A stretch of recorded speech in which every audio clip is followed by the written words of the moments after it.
Welcome to episode 15 of How to CE5, where over the course of 21 episodes, we're going over 21 basic things for you to do so that you can be a great CE5 ambassador and make contact with ETs. I'm Andre Cardoso, and today we'll be talking more about how we can prepare to have a great group fieldwork session in doing CE5. And specifically with this episode about the importance of having an agenda or a plan or a protocol so that everyone in the group has some expectation of what they can expect and what being out and doing CE5 fieldwork is like. Having an agenda or a plan, some kind of idea for how the night will go, like what you'll do when you arrive, how you will be spending your time while doing the field work, and how the session will end will help give everybody in the group some peace of mind and the confidence that the event is going to go well and that the important things have been thought of and covered by whoever is organizing the event. So, in my own experience, I have recognized that there are a few different things that we do when doing CE5 fieldwork, and there's a kind of order to it that has been regularly repeated with most of the groups that I've gone out to do CE5 with. So I'm going to share that with you now. And I just want to let you know that my notes are based on my own experiences of how great CE5 fieldwork expeditions often go. I encourage you to feel free to try any of this out and see what works for your own group.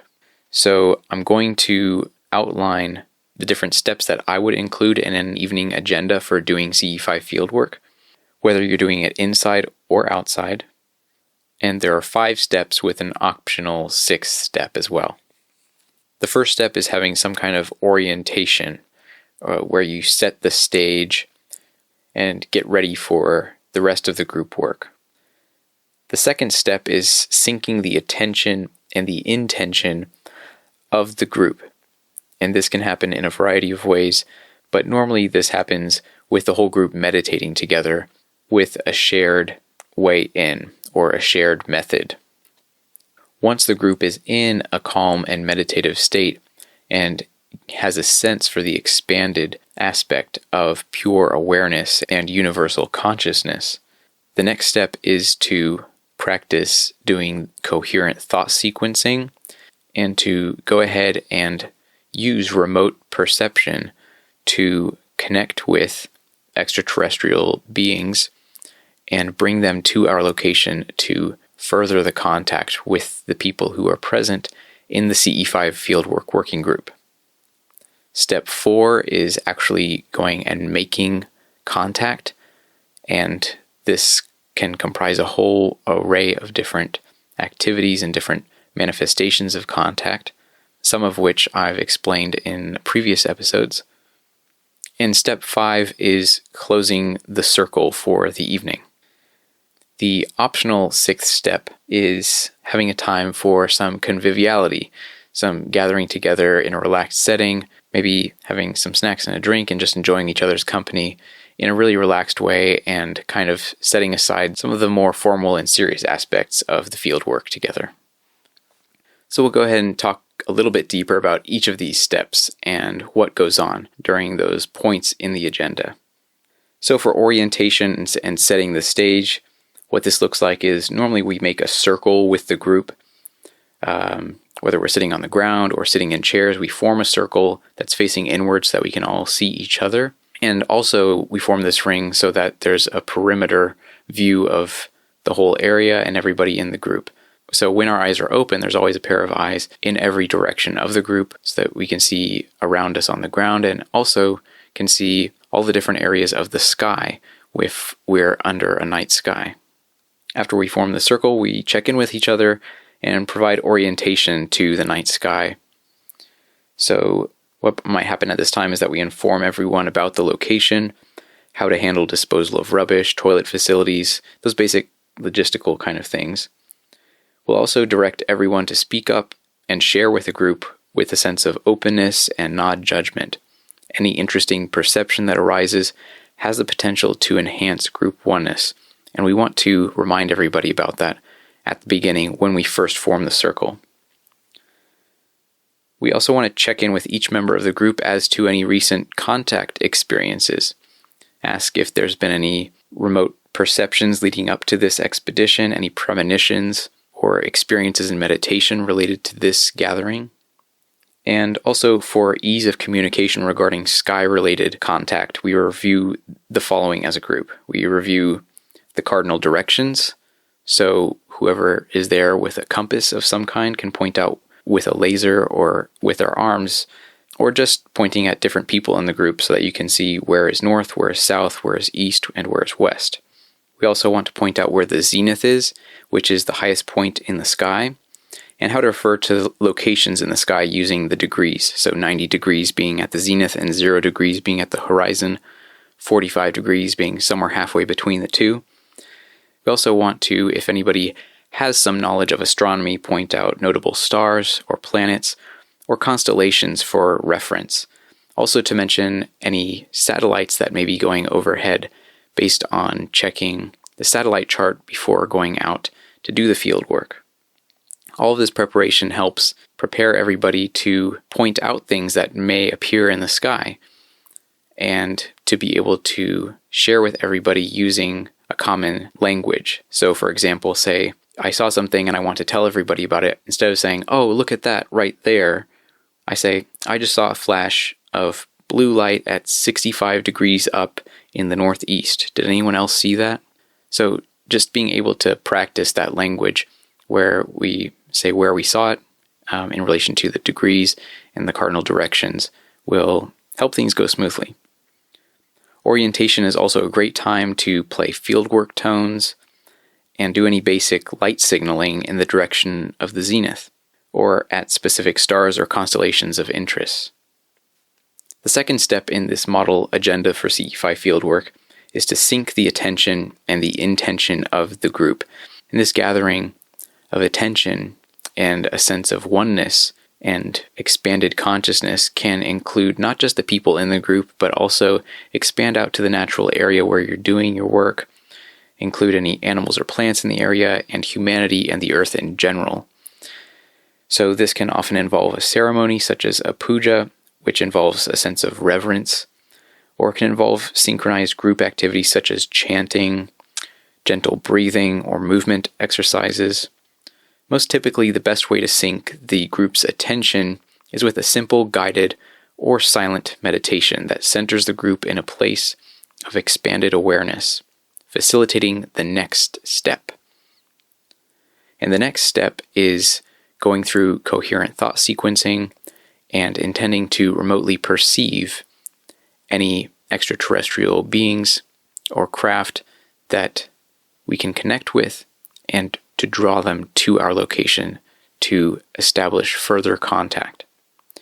From my experience, this is the most consistent portion of any CE5 gathering, since it is the basic process by which contact is usually initiated.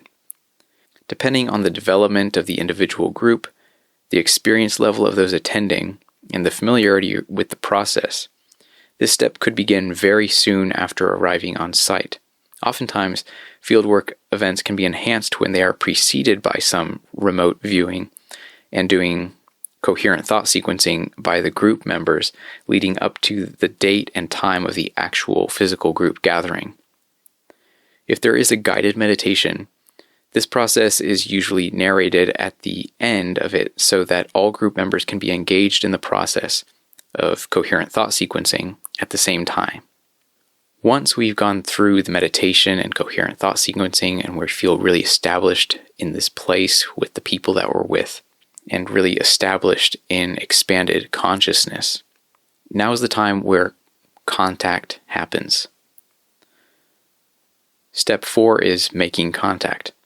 And when this is happening, we'll be open to people sharing their experiences in real time, any visual or sensory phenomena, any intuitions. Activities during confirmed contact will vary. If the group is new or there are new members, it is common for ETs to do a scanning kind of process and assess the coherence of the group. CE5 may escalate into higher levels of contact, and each group should prepare at the beginning for the most intimate level of contact that they would be comfortable with, including but not limited to having individual interfacing with ET beings or boarding an ET craft.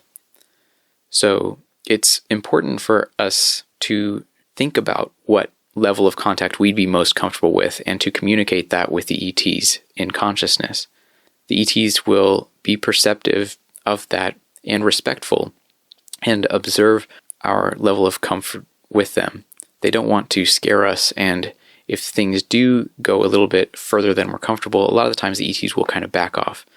During this portion of the fieldwork, it is useful for there to be ongoing and open communication between group members as much as possible, with primary attention on any leaders of the group, so that they can help keep things orderly and make sure that everybody who does have something to say and to share gets a chance to share it with the group.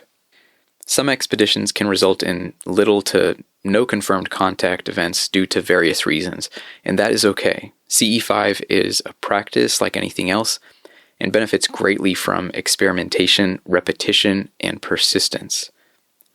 If fieldwork and ET contact that may happen during your fieldwork session is extensive and lasts over the course of several hours, it is recommended to repeat this agenda going through steps 2, 3, and 4 with short 10 or 15 minute breaks for drinking water, using the toilet, or having snacks, and general conversation. The last main step in this CE5 fieldwork agenda is closing of the circle for the evening. And I find that this is actually really important not to skip, because it's a great bookend to the whole experience and giving everybody a sense of completion about the whole thing. The closing of the gathering is a great opportunity to bring the attention of the group toward a sense of community and gratitude for being able to engage in this beautiful work together. As with all of the previous steps, there is flexibility in how this may happen. In my experience, this often involves standing and holding hands or having an extended group hug. Then there can be some rounds of group chanting or humming together. Anyone who feels so moved may share their sense of gratitude with the group. And nowadays, with more and more social distancing happening, you may want to come up with your own way of feeling like you can connect with each other that's not holding hands or hugging, perhaps. The optional 6th step in this agenda is having a post-fieldwork session, which oftentimes we just generally call conviviality, where we get together and just enjoy each other's company in a relaxed setting, maybe not out in the fieldwork site, but just anywhere where you feel like you can relax, maybe have a little bit more to eat or drink, and have some nice conversation with each other and enjoy each other's company. So just to give a summary of that last session again, if the energy of any of the group members is still high, some or all of the group can gather together after the official session for some time to hang out over snacks or drinks. This can be a great opportunity for group members to get to know each other better and to review the events of the night or share stories from previous expeditions.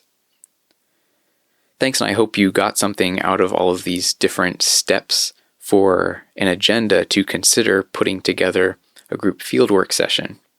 If you would like some more tips about how to form a CE5 group and more on meditation, equipment, and logistics, download the free CE5 Basics PDF from the website, ce5podcast.com. Thanks for listening, and I'll see you on the next one.